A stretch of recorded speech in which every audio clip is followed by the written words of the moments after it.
Shalom, Tuhan selalu baik setiap saat, karena firman Tuhan berkata, God is love, Allah adalah kasih.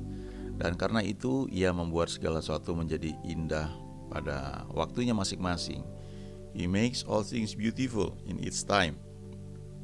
Tapi untuk bisa mengalami hal itu, tentunya kita perlu mengerti bagaimana cara kerjanya. Firman Tuhan juga berkata, carilah dulu kerajaan Allah dan kebenarannya, maka semua yang akan dicari oleh orang lain dengan susah payah itu akan ditambahkan kepada kita. Perlu kerjasama, perlu untuk kita mengizinkan Tuhan membentuk kita. Dan karena itu kita perlu terus ada dalam persekutuan dengan Tuhan, dan jangan pernah jemu melakukan bagian kita. Karena waktu tiba saatnya nanti kita akan menuai, kita akan mengalami apa yang Dia janjikan, dan kita bisa berkata senantiasa bahwa God is good, ya. My God is good, God is good all the time. Yuk kita nyanyikan ya satu lagu ya, janganlah jemu berbuat baik. Janganlah jemu berbuat baik, janganlah jemu berlaku baik, janganlah jemu berkata baik, kita akan menuai baik. Janganlah jemu menabur baik, janganlah jemu berpikir baik, janganlah jemu berkarya baik, kita akan menuai baik. 30 kali ganda, 60 kali ganda, dan 100 kali ganda, kita akan menuai baik. 30 kali ganda, 60 kali ganda, dan 100 kali ganda, kita akan menuai baik. Janganlah jemu, janganlah jemu berbuat baik, janganlah jemu berlaku baik, janganlah jemu berkata baik, kita akan menuai baik. Janganlah jemu menabur baik, janganlah jemu berpikir baik, janganlah jemu berkarya baik, kita akan menuai baik. 30 kali ganda, 60 kali ganda, dan 100 kali ganda, kita akan menuai baik. 30 kali ganda, 60 kali ganda, dan 100 kali ganda, kita akan menuai baik. Janganlah jemu berbuat baik, janganlah jemu berlaku baik, janganlah jemu berkata baik, kita akan menuai baik. Janganlah jemu menabur baik, janganlah jemu berpikir baik, janganlah jemu berkarya baik, kita akan menuai baik. 30 kali ganda, 60 kali ganda, dan 100 kali ganda, kita akan menuai baik. 30 kali ganda, 60 kali ganda, dan 100 kali ganda, kita akan menuai baik. Kita akan menuai baik, kita akan menuai baik. Hukum menabur dan menuai ini ditetapkan oleh Tuhan dan dikatakan di kitab Kejadian, selama bumi masih ada tidak akan pernah berhenti hukum menabur dan menuai. Itu sebabnya dikatakan jangan jemu berbuat baik, jangan jemu berlaku baik, berkata baik, karena apa yang kita lakukan itu seperti sedang menabur ya. Nanti ada saatnya kita menuai, apa yang kita tabur akan kita tuai. Dan kita akan baca ini satu prinsip ya di Alkitab, di 2 Timotius pasal 2 ayat 4 sampai dengan 6. Dikatakan bahwa seorang prajurit yang sedang berjuang tidak memusingkan dirinya dengan soal-soal penghidupannya, supaya dengan demikian ia berkenan kepada komandannya. Lalu ayat 5, seorang olahragawan hanya dapat memperoleh mahkota sebagai juara apabila ia bertanding menurut peraturan-peraturan olahraga. Kemudian ayat 6, seorang petani yang bekerja keras haruslah yang pertama menikmati hasil usahanya. Kali ini kita akan melihat tentang petani. Petani ini yang bekerja dengan sistem, dengan hukum menabur dan menuai. Jadi dia perlu lakukan bagian dia. Dan dia nggak boleh jemu, ya, menabur benih yang baik supaya dia bisa mengharapkan dan menerima nantinya hasil tuaian yang baik. Di Alkitab itu ada firman Tuhan yang mengatakan jangan jemu berbuat baik ya. Di kitab Galatia dikatakan janganlah kita jemu-jemu berbuat baik, karena apabila sudah datang waktunya kita akan menuai jika kita tidak menjadi lemah. Lalu juga dikatakan di Injil Lukas ya, bahwa kita ini jangan tidak boleh jemu ya dalam berdoa. Kalau dikatakan hal ini artinya ada situasi atau saat yang membuat kita tuh mungkin merasa jemu atau jenuh ya, atau bosan. Yaitu kalau kita berdoa terus menerus ya, nampaknya nggak ada hasilnya. Atau kalau kita melakukan hal yang baik ya, nampaknya kok belum kelihatan hasilnya. Tapi firman Tuhan mengajarkan kepada kita untuk tidak jemu berbuat baik, juga nggak boleh bosan ya atau jemu dalam berdoa.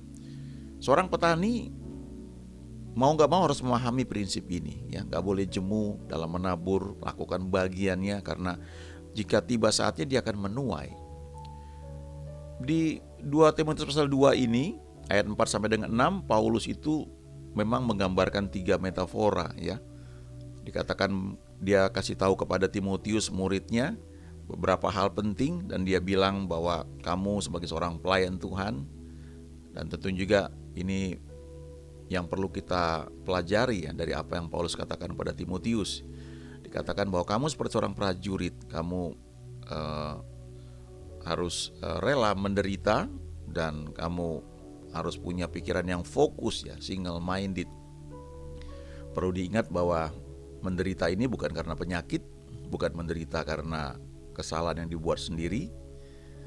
Tentu Tuhan mau memulihkan, menyembuhkan, membawa semua menjadi baik, tapi penderitaan yang dibilang di sini adalah penderitaan karena tugas yang dilakukan.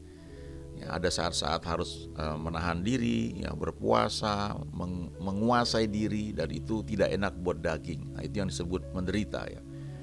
Kemudian kamu juga seperti seorang olahragawan, artinya ada disiplin, ada latihan-latihan yang harus dilakukan setiap hari.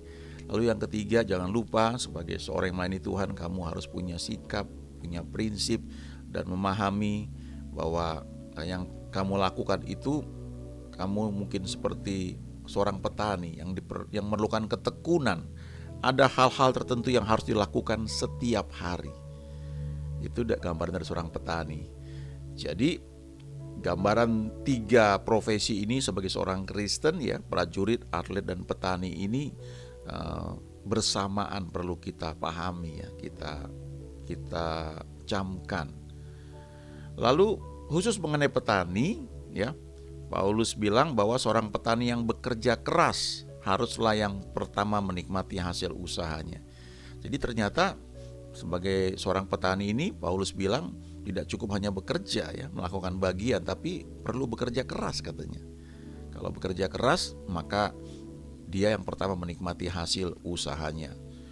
Kalau kita pelajari, petani itu dia bekerja, dia menabur, dia menanam benih, tentu dia harus pilih ya benih yang bagus.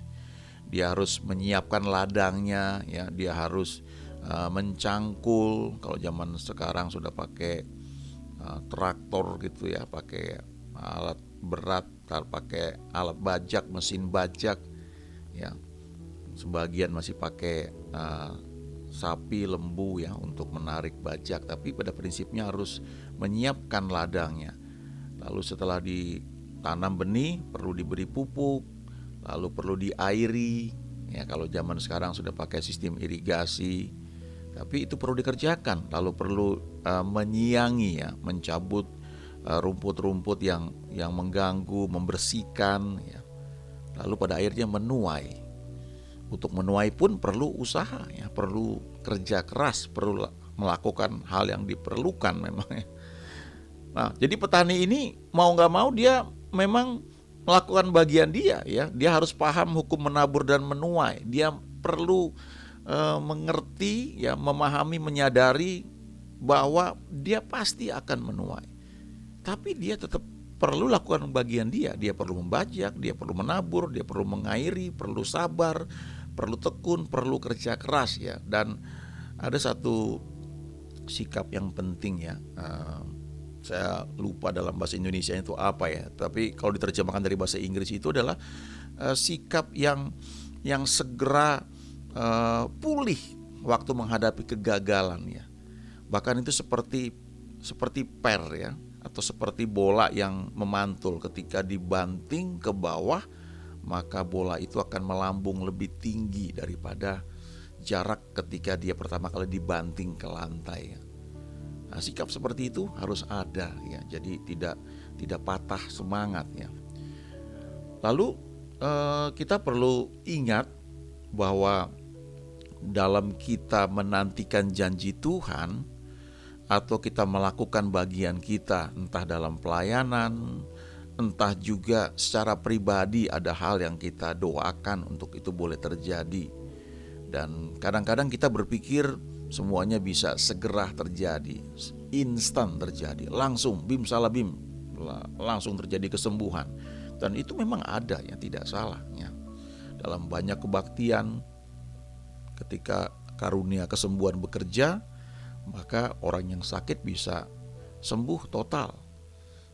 Kalau kita baca di Alkitab ada cerita Tuhan Yesus, dia datang di Yohanes 5, lalu dia lihat di kolam Bethesda itu ada orang-orang sakit yang terbaring sakit dan mereka menantikan goncangan air dari kolam itu. Mereka berusaha untuk menjadi orang pertama yang masuk ke kolam Bethesda itu waktu ada goncangan air.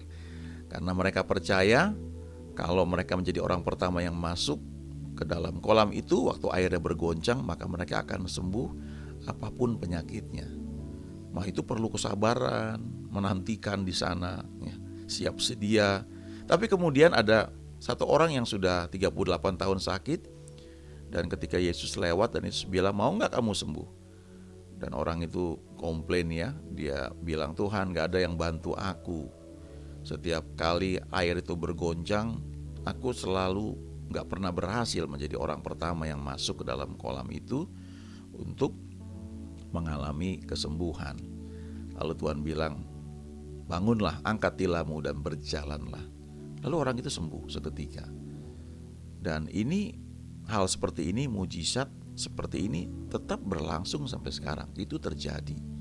Dan seringkali kita berharap seperti itu. Tapi sekarang pertanyaannya, kenapa yang disembuhkan cuma satu orang itu? Kenapa yang lain enggak? Kadang-kadang kita berpikir berarti Tuhan tidak menghendaki semuanya sembuh.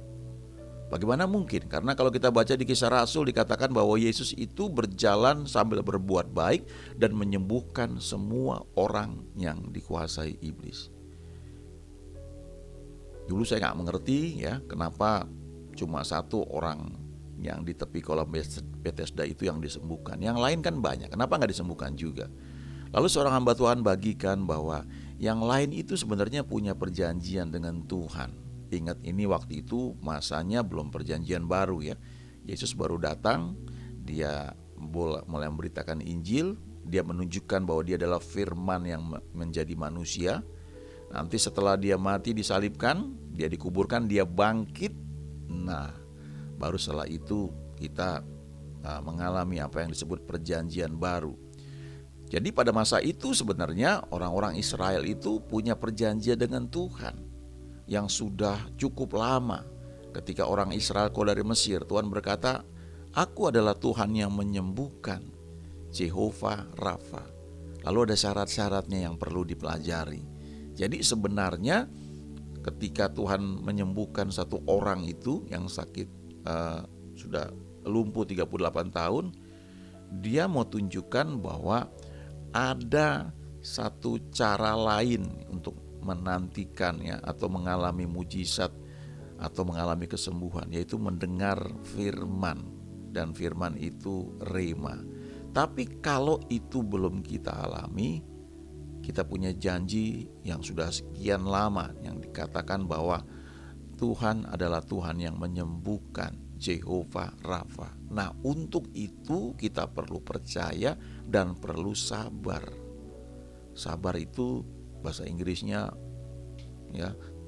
kalau diterjemahkan kan bisa patient ya. Tapi kalau kita baca di Alkitab bahasa Inggris ada yang menerjemahkan sebagai long suffering. Jadi panjang menderita, itu kesabaran gitu. Tetap sabar walaupun situasinya tidak enak.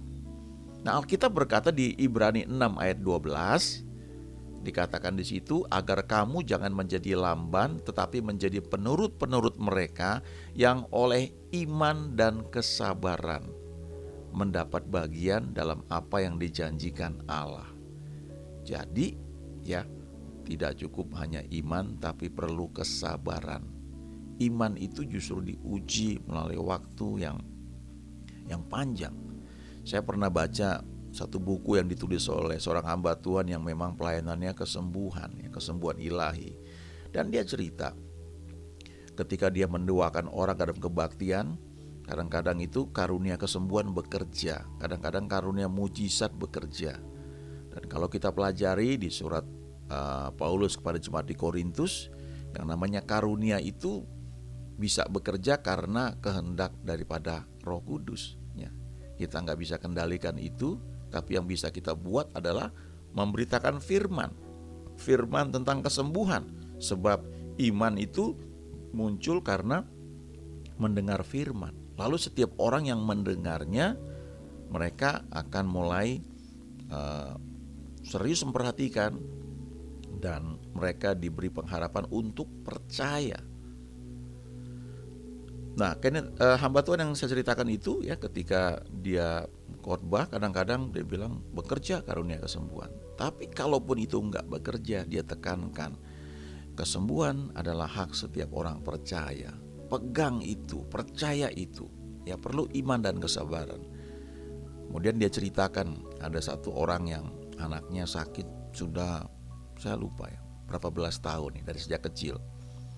Kakinya itu polio nggak bisa bergerak gitu, kayak nggak punya tulang begitu. Dan dia udah doakan sekian lama, tapi nampaknya kok nggak ada hasilnya. Tapi dia tetap percaya firman Tuhan. Dan suatu ketika dia bawa anaknya itu ke kamar mandi, seperti biasa dia taruh di bak mandi untuk dia akan mandikan. Lalu ketika dia sedang menyiapkan yang lain, anaknya dia taruh di bak mandi, tiba-tiba dia dengar suara air yang disibakkan dengan kaki gitu cepak gitu. Dia kaget. Dan ketika dia lihat, kaki anaknya sembuh. Tiba-tiba seperti itu. Wow, saya pikir sekian lama didoakan nggak ada hasilnya, tapi tiba-tiba pada satu momen itu terjadi.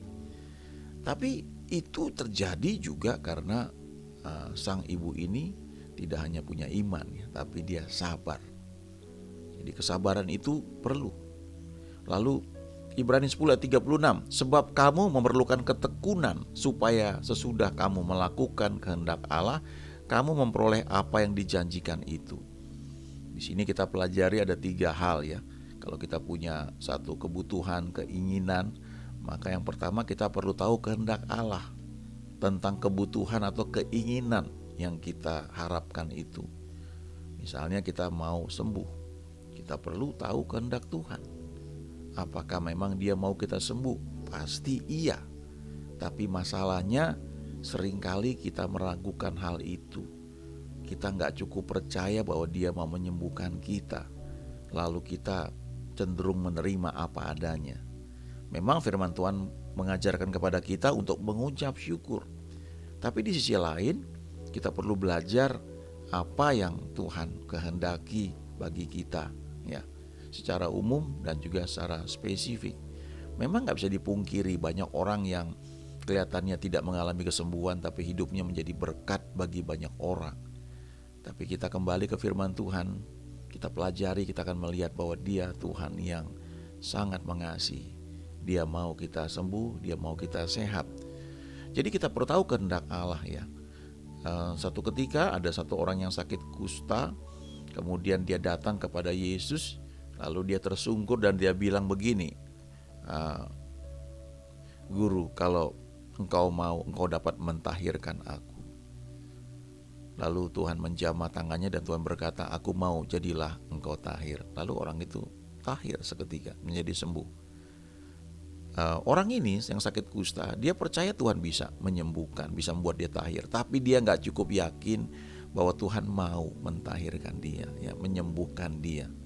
Jadi dia bilang, Tuhan, kalau Tuhan mau, Tuhan dapat mentahirkan aku. Dan Tuhan bilang, aku mau, jadilah engkau tahir. Jadi kita perlu tahu kehendak Tuhan itu, ya. Renungkan sedemikian rupa sampai kita menyadari, pikiran kita berubah bahwa memang Tuhan itu Tuhan yang baik. Dia Tuhan yang mau melakukan yang terbaik buat kita. Yang kedua, kita perlu lakukan apa yang memang Dia perintahkan, khususnya sehubungan dengan apa yang Dia janjikan itu. Bagian kita perlu kita kerjakan. Baru yang ketiga, kita perlu tekun waktu melakukan apa yang Dia perintahkan itu. Saya kenal seorang hamba Tuhan, dia pernah ketemu satu orang yang sekian tahun tidak bisa tidur, ya. Saya nggak ngerti kenapa bisa begitu, ya. Dan saya terus terang nggak tahu ada penyakit kayak begitu, ya. Orang nggak bisa tidur sekian tahun.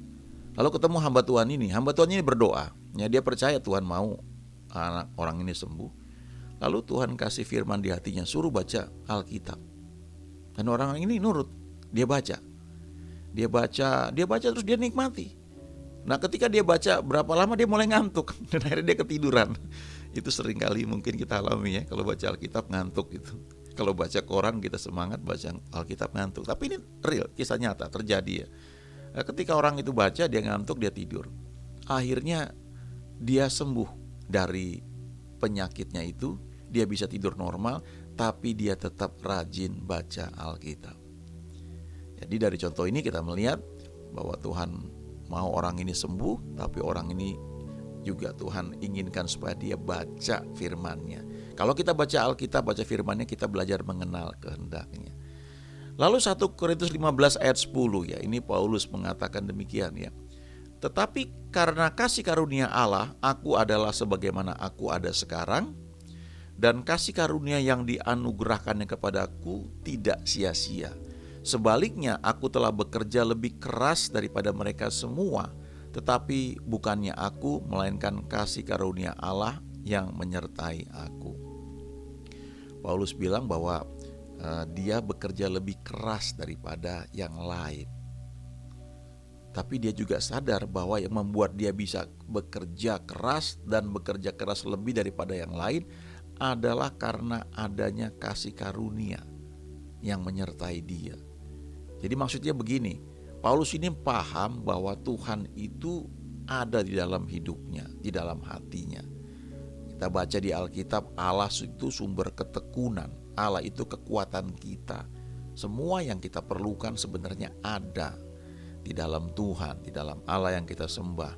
Waktu kita terima Tuhan Yesus, roh kita menjadi ciptaan baru. Alkitab berkata, Roh Kudus itu ada dalam hati kita. Dan Roh Kudus adalah Allah, dan dia mewujudkan, dia menolong kita untuk memahami rencana Tuhan bagi kita, dan membantu kita, menolong kita untuk bisa mengalami apa yang Tuhan janjikan. Dan Paulus juga percaya bahwa ketika dia merasa perlu bekerja lebih keras, dia tahu itu dorongannya dari Tuhan. Dan waktu dia menurut lakukan, dia bisa bekerja lebih keras daripada yang lain. Tapi dia sadar yang menyebabkan dia bisa bekerja keras itu adalah Tuhan. Ya, ada kasih karunia yang menyertai dia, yang Tuhan berikan, sehingga dia bisa bekerja lebih keras daripada yang lain. Jadi tenaganya, kekuatannya itu karena kasih karunia yang menyertai dia. Tapi tombolnya, ya, mau di onin atau di offin, mau apa enggak, itu ada pada dia. Waktu dia lakukan, maka Tuhan bekerja. Itu sebabnya di surat Filipi Paulus juga berkata bahwa kerjakanlah keselamatanmu dengan gentar, ya, dengan takut dan gentar. Lalu dia lanjutkan lebih jauh lagi, sebab Allah lah yang bekerja di dalam kamu. Allah lah, Tuhanlah yang mengerjakan di dalam kamu, baik keinginan maupun pekerjaan menurut kerelaannya. Jadi waktu kita mau, maka kemampuan itu akan muncul dan kita bisa lakukan apa yang Tuhan perintahkan. Waktu kita lakukan, maka kita akan lebih sungguh-sungguh lagi. Tapi kita mungkin belum sadar bahwa sebenarnya itu kekuatan yang Tuhan berikan bagi kita. Ya, ini 3 kualifikasi yang harus ada, ya, dalam seorang petani. Dia perlu sabar, ya, dia perlu tekun, dan dia perlu kerja keras, ya, supaya apa yang dia harapkan itu bisa dia peroleh. Petani itu juga orang yang percaya bahwa apa yang dia lakukan ini akan ada hasilnya, tapi butuh waktu. Saya pernah dengar cerita ada satu jenis pohon bambu dari Cina kalau nggak salah. Itu kalau ditanam, kemudian dia mulai tumbuh, lalu diairi, ya, dipelihara, diberi pupuk. Selama 5 tahun pertama itu nggak kelihatan tumbuh banyak. Nampaknya sepertinya stuck, ya, tidak bertumbuh. Tapi seorang petani yang mengerti, dia tahu ini tumbuh. Karena setelah 5 tahun tiba-tiba dia bisa tumbuh sampai 20 meter kalau nggak salah, ya. Dan itu cuma butuh waktu 2-3 minggu atau 5 minggu untuk tumbuh sampai sekitar 20 meter. Pertanyaannya, pohon ini tumbuhnya berapa lama? Banyak orang berpikir dan mengatakan dalam waktu singkat. 20 meter itu bisa diperoleh dalam waktu beberapa minggu. Tapi sebenarnya total waktu yang dibutuhkan adalah 5 tahun. 5 tahun plus beberapa minggu.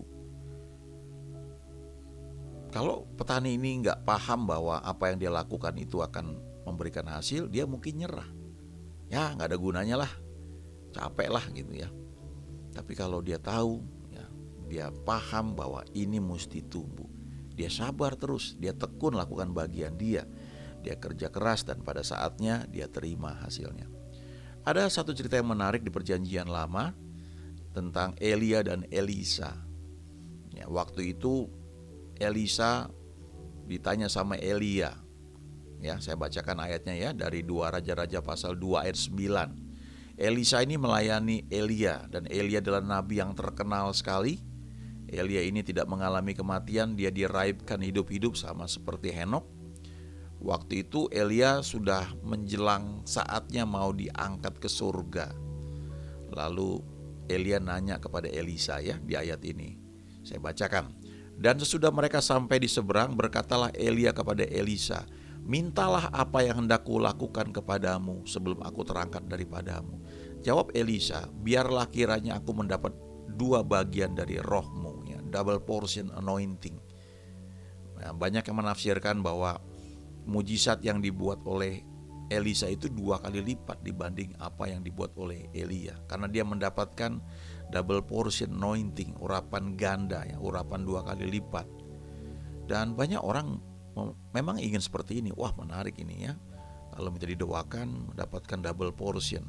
Tapi kalau kita pelajari kehidupan Elisa sebelumnya, ketika dia berjumpa dengan Elia di 1 Raja-Raja pasal 19 ayat 19, Dikatakan begini, setelah Elia pergi dari sana, ia bertemu dengan Elisa bin Safat yang sedang membajak dengan 12 pasang lembu, sedang ia sendiri mengemudikan yang ke-12.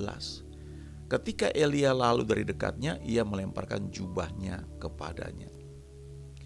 Waktu itu Tuhan bicara sama Elia, kamu harus menyiapkan Elisa sebagai penggantimu. Dan waktu Elia datang, dia bertemu dengan Elisa dan dia lihat Elisa ini sedang bekerja, sedang membajak. Dan dia membajak gak tanggung-tanggung dengan 12 pasang lembu. Ada beberapa kemungkinan ya, kenapa dia membajak dengan 12 pasang lembu. Ya, ada yang bilang ya tanahnya mungkin keras ya dan sebagainya.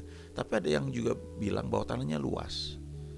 Ya, tapi yang jelas bahwa Elisa ini punya satu karakter yang terbentuk, yaitu bekerja keras ya. Itu bukan hal yang mudah ya, membajak dengan 12 pasang lembu. Saya nggak tahu apakah dia punya asisten, tapi setidaknya pasti dia bekerja lebih keras dibanding kalau dia hanya membajak dengan satu pasang lembu ya. Jadi artinya Elisa ini sudah terbentuk pada awalnya, dia adalah orang yang mau bekerja dengan keras. Jadi ketika Tuhan mau memilih Elisa untuk meneruskan Elia, ternyata Elisa itu sudah punya satu wadah ya, punya satu karakter yang baik yang terbentuk, di mana ketika diberi urapan double portion ini matching ya, ini pas, bisa cocok gitu. Sebagian orang mungkin berpikir dengan didoakan dapat pengurapan semuanya selesai. Satu hal itu ya, tapi setelah itu atau bahkan sebelumnya diperlukan satu kontinuitas yang membentuk karakter kita. Salah satunya adalah kerja keras itu. Kadang-kadang kita berpikir kalau sudah dapat grace, anugerah, kita nggak perlu kerja keras ya. Enggak juga, justru karena dapat grace itu, dapat anugerah itu, kita bisa bekerja lebih keras dibanding yang lain. Ini hal-hal yang perlu ada pada seorang petani. Jadi Paulus menyampaikan urutan yang baik sekali ya kepada Timotius.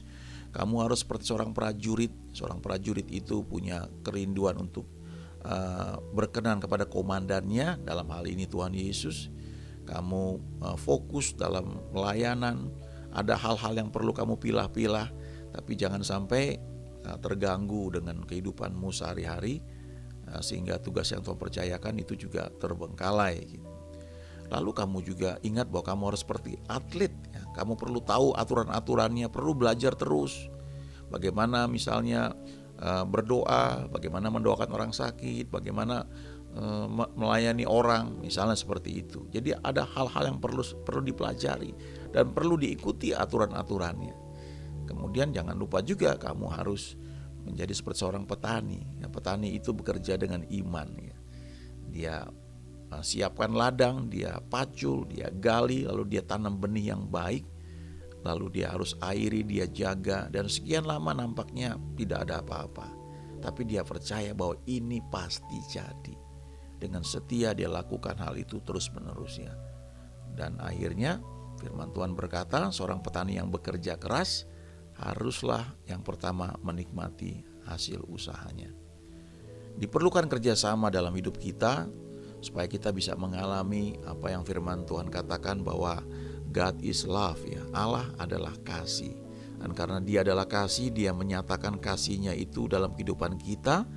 Dia membuat segala sesuatu menjadi indah pada saatnya masing-masing. Dan kita bisa berkata dan mengalami bahwa God is good all the time.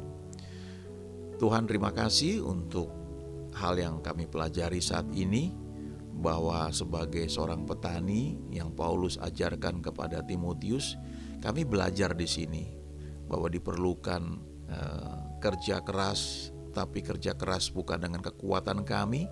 Kami mengizinkan Roh-Mu yang kudus itu membawa kami, sehingga kasih karunia yang ada dalam hidup kami, anugerah grace yang ada dalam hidup kami, memampukan kami untuk melakukan bagian kami, bahkan lebih daripada yang lain Tuhan, karena Engkau yang menyertai kami. Ajari kami untuk tidak jemu melakukan bagian kami, tidak jemu dalam berdoa, tidak jemu dalam berbuat baik, berpikir baik, berkata baik, berkarya baik, bereaksi baik, karena pada saatnya nanti kami akan menuai baik, menuai apa yang Tuhan janjikan bagi setiap orang percaya. Terima kasih, dalam nama Yesus kami sudah berdoa, amin.